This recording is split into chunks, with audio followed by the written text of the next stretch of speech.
টাটারের বাগাতিপাড়ায় ব্যতিক্রম অ্যাকশনের ঘটনা ঘটেছে। জানা যায়, বাগাতিপাড়ার এক তরুণীর সঙ্গে একই উপজেলার কাকফো এলাকার মেহেদী হাসান নামে এক যুবকের মোবাইলের মাধ্যমে প্রেমের সম্পর্ক গড়ে ওঠে। প্রায় 1 বছরের সম্পর্ক চলছিল তাদের। বরাবরই সম্পর্ক ভালোই ছিল। হঠাৎ গত 5ই মার্চ রাতে কৌশলে ওই যুবক তরুণীর সাথে দেখা করার কথা বলে তার বাড়িতে যায়। দেখা করতে তরুণীর কক্ষে ঢুকে শারীরিক সম্পর্ক স্থাপন করে সে। কিছুক্ষণ পরে কক্ষে প্রবেশ করে মেহেদীর আরও 3 বন্ধু।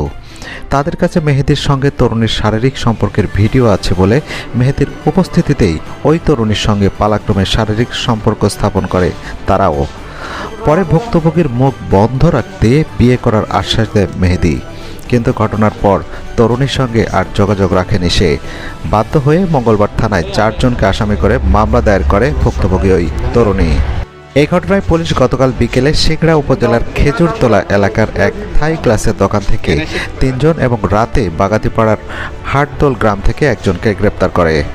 গ্রেপ্তারকৃতরা হলেন উপজেলার কাকফো এলাকার মেহেদী হাসান, হাটদোল এলাকার রনি এবং একই এলাকার রাজীব হোসেন এবং সিংড়া উপজেলার শেরকল এলাকার মোস্তফা কামাল।